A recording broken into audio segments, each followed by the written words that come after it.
Claudette Colbert was a big star, but even she admitted to getting her start in Hollywood via someone's casting couch.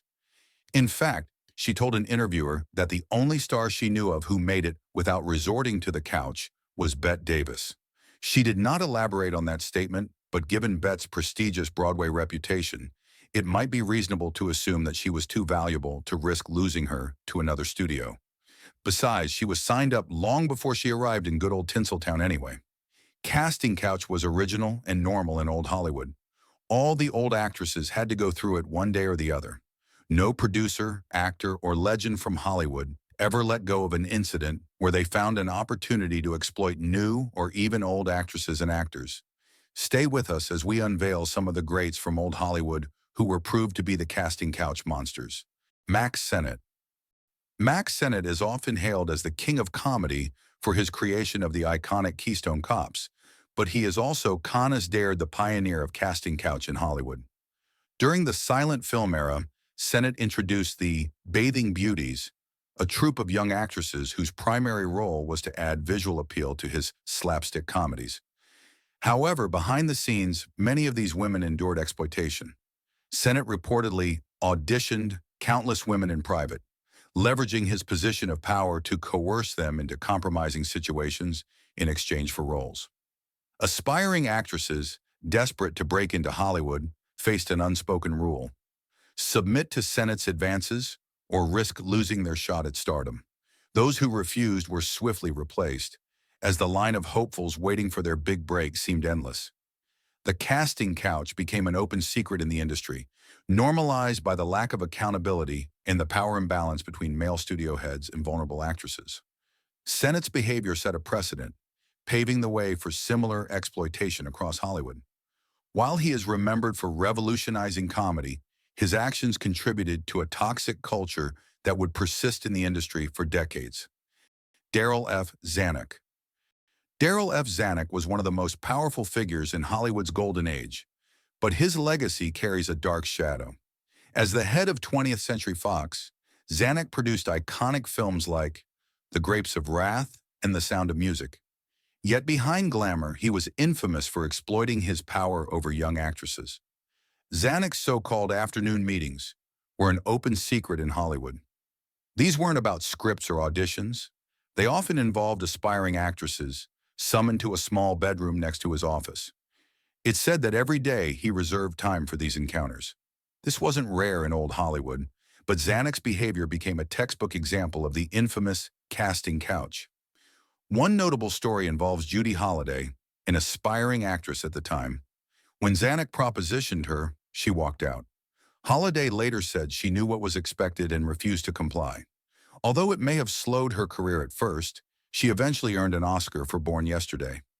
At one incident, when Joan Collins was an aspiring actress who was reportedly desperate for a breakthrough, shared that she was instructed by her agent to play nice with Zanuck during a meeting. She later described in her biography that how Zanuck dismissed any discussion of her acting abilities and instead focused on personal advances. Feeling humiliated, she left the office, only to find herself blacklisted from several Fox projects shortly after. Stories like hers were not uncommon, with many women silenced by fear of retaliation in a tightly controlled system. Zanuck's actions weren't unique, but his prominence made him a key figure in Hollywood's darker history. His legacy serves as a chilling reminder of the systemic exploitation that defined the industry's golden age. Errol Flynn.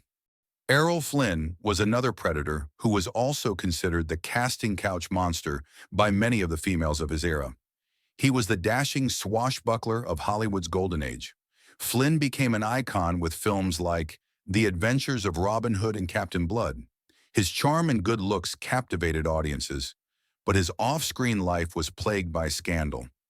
Flynn was infamous for his reckless lifestyle and controversial relationships, earning him the nickname "In Like Flynn."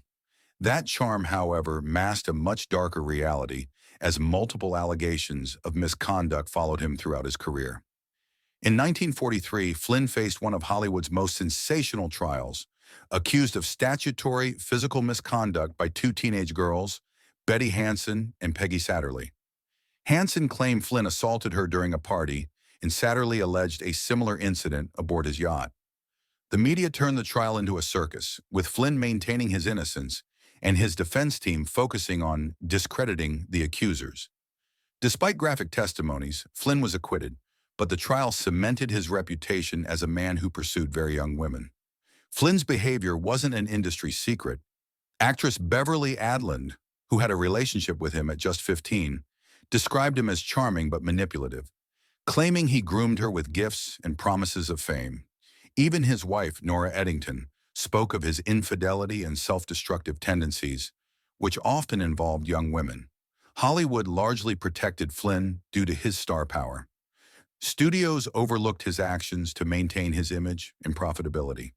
But as his health declined due to alcohol and drug abuse, his career faltered and his darker legacy became harder to ignore. Errol Flynn's story is a stark reminder of Hollywood's power imbalances. While his on-screen heroism remains iconic, the personal stories of those he hurt leave an indelible mark on his legacy. He passed away in 1959, but the controversies surrounding him endured. Louie B Mayor. He is now considered the forefather of the P. Diddy. Many believed he was worse than Diddy, but managed to get away because he was so powerful, nobody dared to talk against him. He was one of the most influential figures in Hollywood's golden age. Under his leadership, MGM became the most prestigious studio of its time, producing iconic films and shaping the careers of countless stars. But behind the glamour, Mayor's reign was marked by manipulation, emotional abuse, and allegations of predatory behavior. Judy Garland's experiences under Mayor's control are among the most troubling. Brought to MGM as a teenager, Garland was subjected to relentless scrutiny and demeaning comments about her appearance. Mayor reportedly referred to her as his little hunchback, crushing her self-esteem to keep her dependent on the studio. Garland later revealed that Mayor would place his hand on her chest, claiming he could feel her heart, behavior she found deeply uncomfortable but felt powerless to resist. Mayor's control extended beyond Garland. He groomed young actresses to fit MGM's idealized star image, dictating their looks, behavior, and even their personal lives. The environment he fostered at MGM perpetuated the infamous casting couch culture, where aspiring actresses felt they had to comply with powerful men to secure roles. Although explicit accusations against Mayor himself are less documented than his psychological manipulation, Mayor's power shielded him from accountability, and his actions reflected a broader culture of exploitation in Hollywood's studio system. While he built a legacy of iconic films and timeless stars, his darker side casts a shadow over that success. The stories of Judy Garland and others serve as a reminder of the toxic dynamics that shaped Hollywood's golden age, exposing the price many paid for fame in an industry driven by control and exploitation. Charlie Chaplan. According to leading film historian Kevin Brownwing, author of The Golden Grope, A History of Hollywood Harassment, Chaplan would only communicate with the actresses, and he claims that Charlie Chaplan was actually the inventor of casting couch. Chaplan was rumored to have used his influence as a powerful filmmaker to pursue relationships with young actresses. While direct testimonies from aspiring actresses about a casting coach involving Chaplan are scarce, his known patterns of behavior suggest he took advantage of his position in Hollywood. A lesser-known actress, Peggy Hopkins Joyce, allegedly claimed that Chaplan had made advances toward her when she was starting out in the industry. While this accusation did not gain significant traction, it added to the perception of Chaplan as someone who leveraged his fame for personal relationships. In 1943, Chaplan became embroiled in another scandal with actress Joan Barry. Though Barry was in her early 20s, the affair ended acrimoniously, and she later filed a paternity suit against Chaplan, alleging he fathered her child. While blood tests excluded him as the father, the case damaged Chaplan's reputation due to his well-established history of pursuing younger women. Chaplan had a well-documented history of pursuing very young women, often much younger than himself. Two of his wives, Mildred Harris and Lita Gray, were only 16 years old when he began relationships with them. Both unions drew significant public scrutiny, not only because of the age gaps but also because of the circumstances surrounding the relationships. Chaplan married Mildred Harris in 1918 when she was 16, and he was 29. The marriage was reportedly rushed due to a pregnancy scare, although the baby later died shortly after birth. The relationship was tumultuous and ended in divorce after 2 years. Lita Gray, originally cast in The Gold Rush as Chaplan's leading lady, became pregnant by him at 16. To avoid a scandal, Chaplan, then 35, married her in 1924. The marriage was fraught with unhappiness, and their divorce in 1927 turned into a highly publicized trial. During the proceedings, Gray accused Chaplan of infidelity and emotional cruelty, and court documents revealed that Chaplan's behavior included controlling and exploitative tendencies. During Chaplan's era, relationships between older men and much younger women were not as heavily scrutinized as they are today. However, even by the standards of time, Chaplan's actions raised eyebrows. His fixation on teenage girls and his treatment of women led to controversies that tarnished his public image. Harry Cohn. He was the infamous head of Columbia Pictures. Cohn was widely regarded as one of the most predatory figures of Hollywood's golden age. Known for his abrasive personality and ruthless control over his studio, Cohn's behavior toward aspiring actresses has been documented as deeply exploitative and demeaning. Cohn was notorious for inspecting actresses in a manner described by historians as degrading and objectifying. Before signing contracts, he would reportedly examine women by using a pencil to lift their skirts and inspect their legs or check their teeth, akin to livestock inspection. This humiliating process served as his prelude to coercing actresses into his private dressing room, where many were expected to perform sexual favors to secure a role or maintain their careers. Hayworth, one of Columbia's biggest stars, faced immense control from Cohn. Although there is no direct claim of sexual coercion from her, Cohn's obsessive monitoring of her personal life and contracts indicated the extent of his dominance. Historians argue that this control is likely extended to other actresses in less powerful positions. Although Crawford didn't work exclusively at Columbia, she reportedly referenced Cohn as the epitome of the casting couch culture in Hollywood. Novak, another major Columbia star, endured constant harassment from Cohn. While not explicitly mentioning sexual advances, Novak described Cohn as an overbearing tyrant who manipulated and exploited young women under his power. Many lesser-known actresses recounted being summoned to Cohn's office, where they were propositioned or subjected to demeaning inspections. These stories, often unrecorded in official accounts, were openly discussed within industry circles. Clark Gable. Hailed as the king of Hollywood, Clark Gable was beloved for his charm and screen presence. However, behind the scenes, his personal life reflected the darker aspects of Hollywood's golden age. While Gable wasn't directly involved in the casting couch practices orchestrated by studio executives, he reportedly took full advantage of the power and privileges that came with his fame. Stories suggest that Gable had women delivered to his dressing room like pizzas. These arrangements were facilitated by those in the industry eager to keep their biggest star happy. While these encounters were often consensual, they were rooted in the exploitative dynamics of the time, where aspiring actresses or even fans felt obligated to comply due to Gable's celebrity status. In addition, Gable was a frequent patron of high-end brothels in Hollywood. Establishments like the House of Francis and Mays, known for catering to the elite, counted Gable among their regular clients. These brothels were infamous for providing women styled to resemble real movie stars, ensuring their clientele could live out their fantasies. Gable's participation in this world was an open secret, further highlighting the entitlement enjoyed by major stars of the era. Despite his polished image as a rugged yet romantic hero, Gable's off-screen behavior underscores the unequal power structures that defined the industry. Hollywood in the 1930s and 1940s was a place where young, vulnerable women were often treated as commodities. And Gable, like many of his contemporaries, benefited from this system. Alfred Hitchcock. Alfred Hitchcock, celebrated as the master of suspense and one of cinema's most influential filmmakers, had a troubling side that overshadowed his relationships with some of his leading actresses. Tippy Hedren, the star of The Birds and Marnie, provided detailed accounts of harassment and psychological manipulation she endured under Hitchcock's direction. Hedren described how Hitchcock became obsessively infatuated with her, tightly controlling her professional and personal life. He reportedly made several unwanted advances, including attempts to kiss her and professing his feelings during private meetings. In one particularly disturbing incident, he tried to force himself on her in the back of a limousine. When Hedren rebuffed his advances, Hitchcock retaliated by making her working conditions unbearable and later sabotaging her career. During the filming of The Birds, Hitchcock's vindictiveness escalated.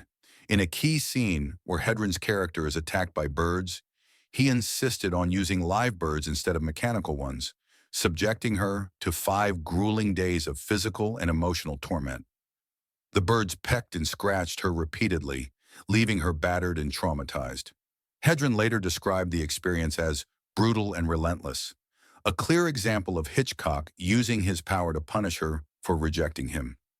His retaliation didn't stop there.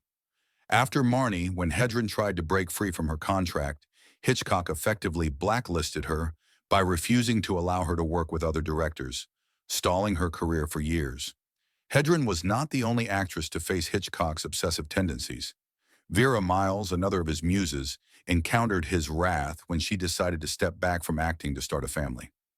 Hitchcock reportedly saw this as a betrayal, as he had envisioned her as his next star after Grace Kelly. Similarly, Grace Kelly, who worked with Hitchcock on Rear Window and other classics, hinted at his controlling nature, though her relationship with him remained professional. These accounts collectively reveal a pattern of behavior in which Hitchcock sought to dominate the lives and careers of the actresses he worked with, often seeing them more as objects of his vision than as collaborators. The impact of Hitchcock's behavior on Hedren was profound. While she went on to have a meaningful life and career in other fields, including animal advocacy, the psychological scars from her experiences with Hitchcock remained. She later said, "He ruined my career, but he didn't ruin my life," a statement that underscores both the cost of speaking out against such behavior and her resilience in moving forward. Howard Hughes. Howard Hughes was a film producer, aviation tycoon, and billionaire. He was renowned for his larger-than-life persona and his obsession with beautiful women. While he made significant contributions to the entertainment and aviation industries, his personal life was marked by troubling behavior, particularly in his relationships with young actresses. Hughes had a reputation for scouting attractive, ambitious women, often promising them stardom in exchange for their compliance. These promises frequently masked his ulterior motives, as he used his immense power and wealth to manipulate and exploit aspiring actresses. Hughes's pattern of behavior involved holding private auditions for young women under the pretense of offering them roles in his films. These meetings often crossed professional boundaries, with Hughes allegedly using his influence to coerce women into personal and sexual relationships. He also maintained detailed records of women he was interested in, reportedly keeping files on hundreds of actresses, complete with photos and personal information. This meticulous documentation underscored his fixation and control over the women he pursued. One of Hughes's most notorious relationships was with Jane Russell, whom he cast in The Outlaw, 1943. While their working relationship did not involve allegations of harassment, Hughes's treatment of Russell demonstrated his obsessive tendencies. He designed a specialized bra for Russell, fixating on her physical appearance and using it as a marketing tool for the film. His behavior was emblematic of how he often objectified women, reducing them to commodities for his personal and professional ambitions. Hughes's reach extended far beyond Hollywood. He maintained a network of scouts and agents tasked with finding women who met his standards of beauty. Many of these women, drawn by the allure of stardom, found themselves trapped in exploitative relationships. Hughes's immense wealth and influence made it difficult for them to speak out, as challenging him could result in career-ending consequences. Over time, Hughes's erratic behavior became more pronounced, with his reclusive tendencies and obsessive-compulsive disorder further complicating his relationships. Al Capp, the creator of the iconic comic strip Lil Abner. Al Capp was a renowned cartoonist with a sharp wit and biting humor. However, beneath his public persona lay a troubling pattern of predatory behavior. Capp became infamous for luring young women into private meetings under the pretense of offering them professional opportunities, only to exploit their ambition and trust. His conduct, cloaked in the guise of mentorship, often escalated to inappropriate and unwanted advances, leaving a trail of disturbing encounters in his wake. One of the most well-documented incidents involved actress Goldie Hawn, who recounted her experience with Capp during the early days of her career. Hawn, then a young and aspiring performer, was invited to meet Capp for what she believed was a legitimate casting opportunity. Instead, the meeting took a shocking turn when Capp propositioned her and made lewd comments. Hawn later described how Capp exposed himself to her, an incident that deeply unsettled her. She rejected his advances and fled the meeting, but the experience left a lasting impact, shaping her perspective on the challenges women faced in the entertainment industry. Capp's behavior was not limited to isolated incidents. Multiple accounts suggest that he used his fame and influence to target young, ambitious women, promising them roles or professional guidance in exchange for sexual favors. His actions often left his victims feeling humiliated and powerless, as Capp's reputation and success made it difficult for them to speak out or seek recourse. John Barrymore. John Barrymore, renowned for his theatrical prowess and the striking visage that earned him the nickname The Great Profile, was a dominant figure of early Hollywood. Yet his off-screen life was rife with scandal, particularly surrounding his relationships with young actresses.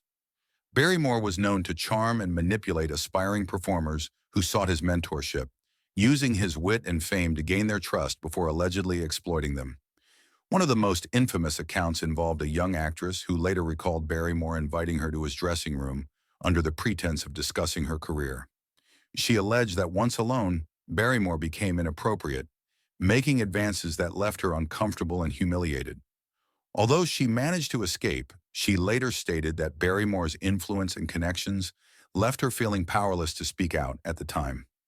Barrymore's tumultuous personal life, exacerbated by his alcoholism, painted a picture of a man both celebrated for his talent and infamous for his predatory tendencies.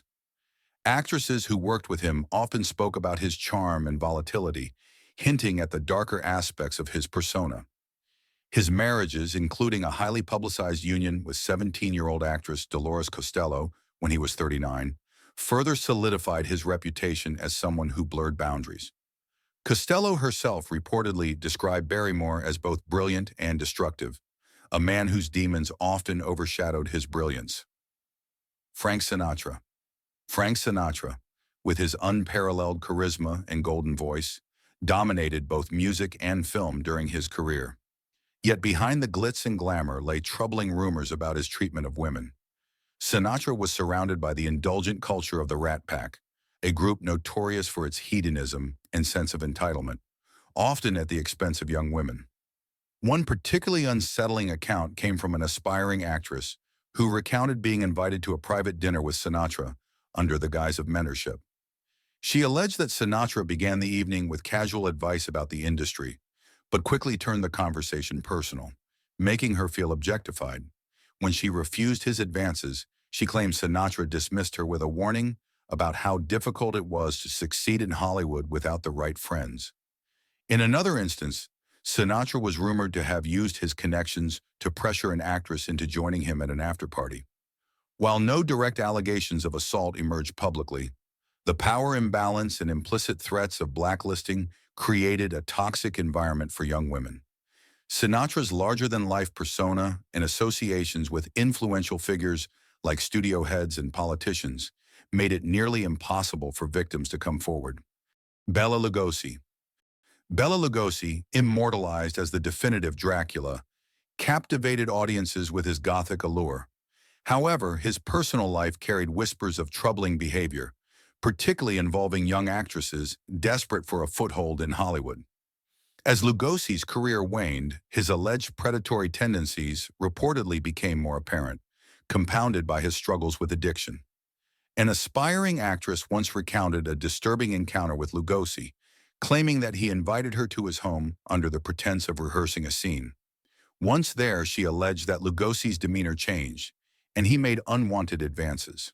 Feeling trapped, she claimed to have fled the situation, only to find her career opportunities within Lugosi's circle mysteriously drying up afterward.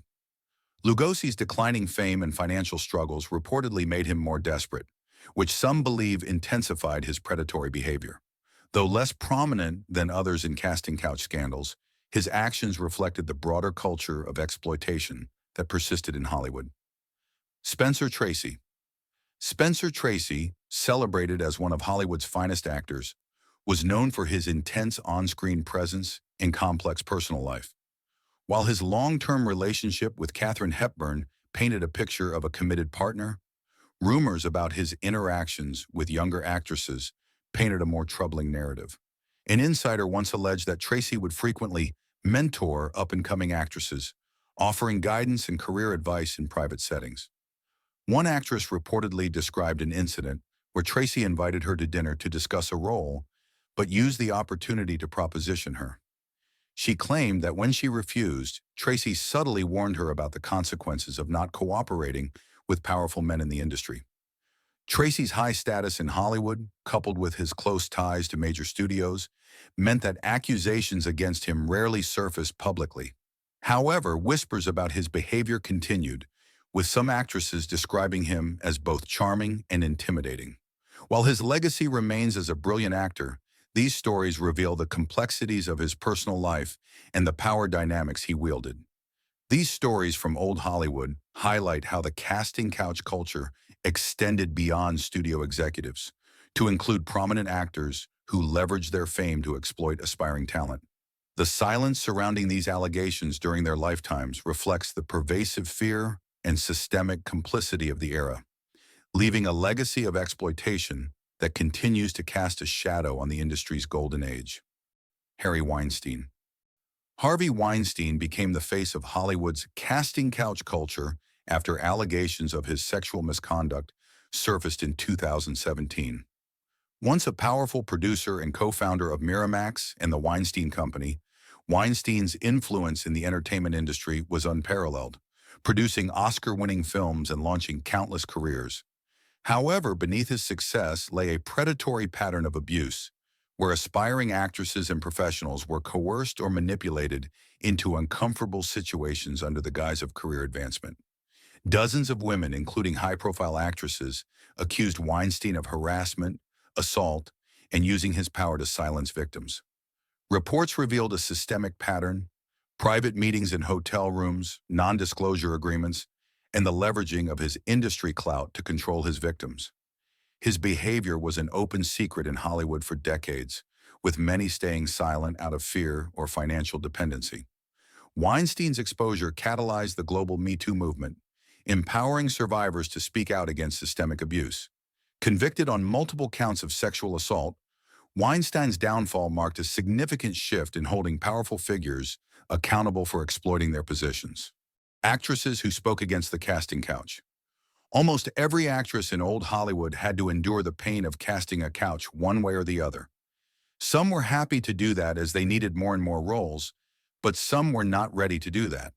For example, Cora Sue Collins, a former child actress of the 1930s and 1940s, shared her Hollywood experiences in an interview at her Beverly Hills home. Starting at age 3, Cora Sue appeared in over 30 films within 3 years, including Queen Christina and Anna Karenina. She recalls working long hours, wearing extravagant costumes, and forming close bonds with stars like Greta Garbo. She also opens up about the darker side of Hollywood, including the prevalent casting couch culture. At 16, she was propositioned by MGM writer Harry Ruskin for a role, which she refused. When she reported the incident to MGM co-founder Louie B Mayor, she was told to accept it as normal. Disillusioned, she left the industry, despite her mother's disbelief in her account. Tippy Hedren. In her memoir, Tippy Hedren revealed shocking allegations against legendary director Alfred Hitchcock. While working on The Birds, Hitchcock allegedly assaulted her in a limousine, and later, during the filming of Marnie, attacked her in her dressing room. Hedren fought back, only to face retaliation as Hitchcock threatened her career.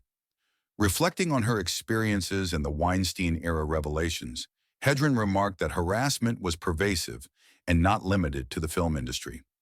Marin OHara, Golden Age actress Marin OHara, faced harassment so severe she considered leaving Hollywood altogether. In 1945, she publicly criticized the industry's toxic environment, noting how her refusal to tolerate inappropriate advances led to her being labeled cold. Despite the challenges, she triumphed, starring in iconic films like Miracle on 34th Street, proving resilience in the face of adversity. Judy Garland.